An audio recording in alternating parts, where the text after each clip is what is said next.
Everyone's dying, but I'm like here giggling and kicking my feet. And now I find out that he's just a man. Guys, guess what I have? Look. She's literally the most beautiful thing I've ever like laid eyes on. I have been waiting for this book like my entire life, for this story, my entire fucking life. Okay, so last night I read like more. Listen, I'm making really, really slow progress, okay? These are tiny words on like a lot of pages. But honestly, I feel like now I'm like getting into it because finally like Elena and Yasin met, and they're like, basically he was assigned to like be her like part of her like personal guard, and yeah, that's how they meet. She just immediately does not like him, and I was actually surprised to like see that like her dad, the king, has like perspectives in the book, because I was literally like, I knew there were 3 perspectives. I knew it was Elena, Yasin, and Leo, but I was under like the delusion that Leo was her brother. Like I don't even know where that came from. And for the longest time while she was talking to like her dad, sometimes it'd be like her father, and then sometimes it'd be like the king, and then sometimes it'd be like Leo. And for like a good 10 pages, okay, not 10, it was like 2 pages. For like 2 pages when she was interacting with him for the first time, I was literally under like the impression that her dad, her, and Leo, her brother, were having a conversation. And it literally took me 2 pages to realize that no, they're all the same person. Like Leo is her dad. Like I don't know where the brother thing came from. Like I genuinely don't know, because even when like the author was giving out like those like the character cards with like the signed copies, like mine of Elena is right there, she said like it was either Elena, Leo, or Yasin. And even then I was like, oh, it's either Elena, her brother, or Yasin. Like, huh? I don't know where that came from. Like I genuinely don't know where that came from. This is like crazy. Like I don't know why I thought that. I don't know. But anyway, yeah. So the king, Leo, does also have his perspectives, and they're pretty interesting. But like, not gonna lie, like I just want to get to like Yasin and Elena's like interactions. Like that's all I care about. I don't want him that bad.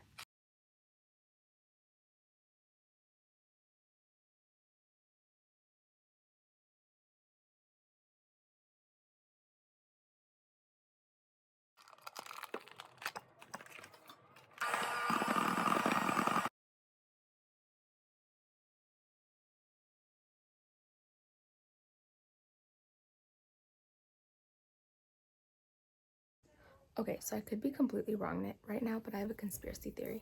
So in the beginning of the book, like Leo, Elena's dad, was told that there was like a prophet, and it was like a girl, and he's been like searching for her because he wants to like get rid of her.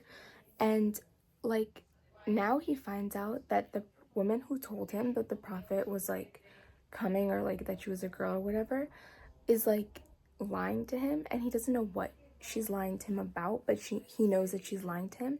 So now I feel like she's lying to him about it being a girl. Like now I feel like it's not a girl. Like at first I thought it was Elena, but I don't think it's Elena anymore. Right now I feel like it's Yasin. Maybe I'm crazy. Maybe I'm crazy, or maybe I'm onto something, because hear me out, okay? Like there's this scene where like Yasin's like at the eternal flame, and he's like compelled to like walk towards it, and he starts having like visions of like a phoenix feather at the bottom of a pit, and like the phoenix like is like kind of like their god, and it like speaks to the prophet, like it communicates with the prophet. So what if like that's the phoenix communicating with Yasin? Like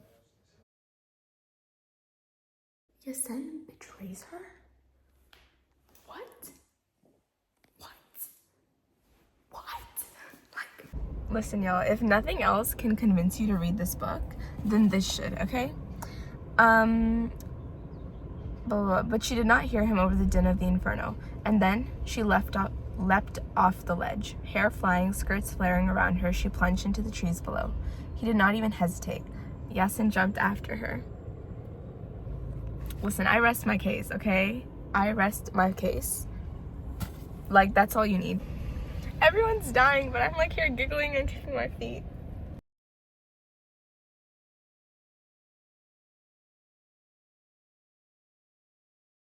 Exhibit B of why you should read this book. He knew of the way her chin jutted when she spoke defiantly, the way her nose scrunched when she drank whiskey, the way her eyes crinkled when she laughed. If there was one thing Yasin could claim, it was this, that even in the darkness of death, he would know her. You're shitting me. Like, what is this woman doing to me? Like, she's trying to kill me. And she just found out that he, like, betrayed her, and he's been, like, working for, like, I don't know how to say, like, that group's name. It's, like, the Arrow Husband or something. That he's been working for them the whole time. And she just, like, found out. And he's, like, thinking this in his head. Samson is the prophet. Not even gonna lie, I did not see that one coming. Because I was so confident that it was Yasin. Like, it made so much sense in my head. And I was willing to, like, die on that hill. And now I find out that he's just a man. Like, he's literally just a man.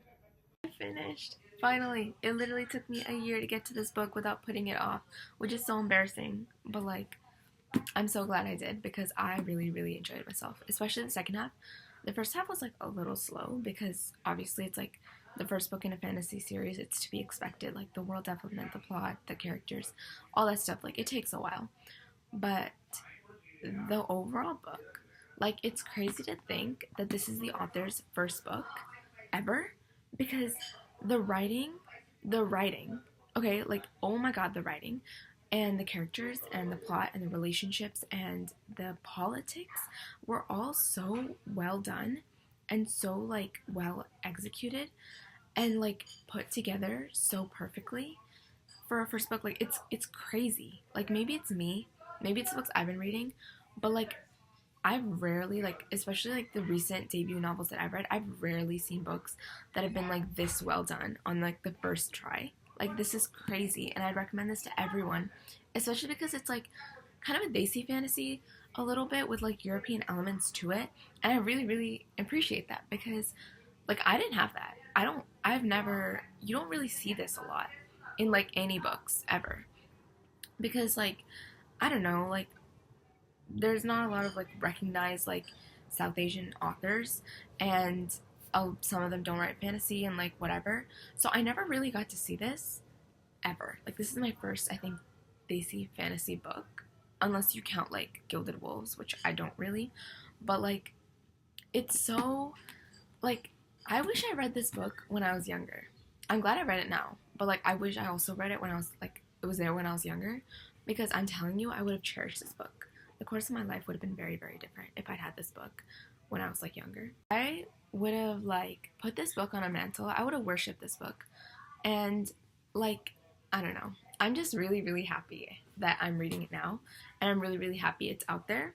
And I think it should gain way, way, way more recognition than it does right now. And I'm going to make it my personal mission to make sure it does.